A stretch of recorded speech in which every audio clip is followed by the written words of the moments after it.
Every great city has its river. You look at New York, you have the Hudson. You look at London, you have the Thames. You look at Shanghai, you have the Huangpu.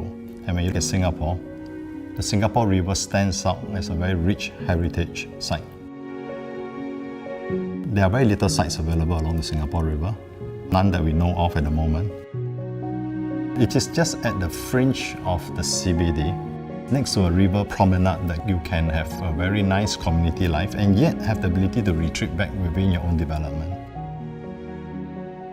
I would say it's one of the most prime sites that one can find.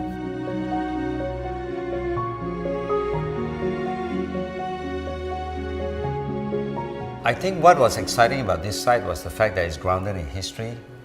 As we know, the Singapore River is the beginning where the pioneers landed.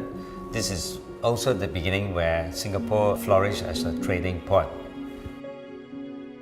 The brief was 3 components. You have the residential tower, you have the service apartment, and you have the conserve warehouse. So our challenge was to ensure that these 3 programs, when we design it, in its parts will come together as a greater whole.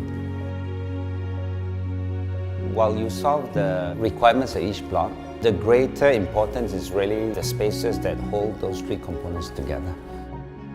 My intuition was to come into a plaza of sorts.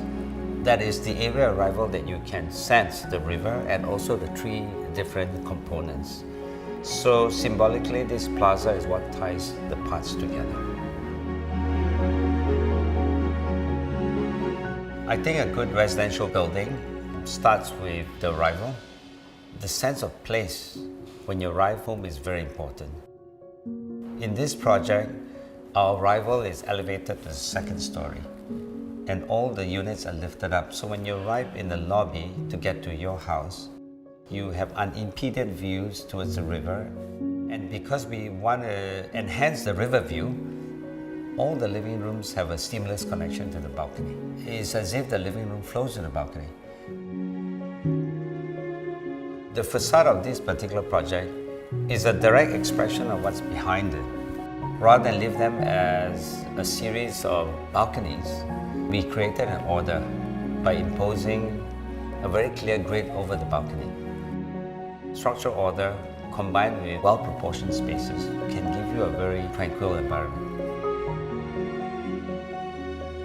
When you are given a site next to a river, I think your consideration has to be the whole precinct. When we start designing, we need to look at the whole urban design and need to understand that it's not just the towers that's important, but also enhancing the whole area and the whole neighborhood.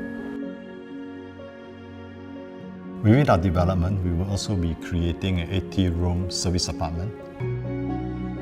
They will have concierge services, they have an F&B, and they will have a specialty grocer that is within the overall precinct that we are creating. We also want to create a development that can give our residents the ability to engage in the life of the river, and yet have a quiet place to retreat to, an oasis.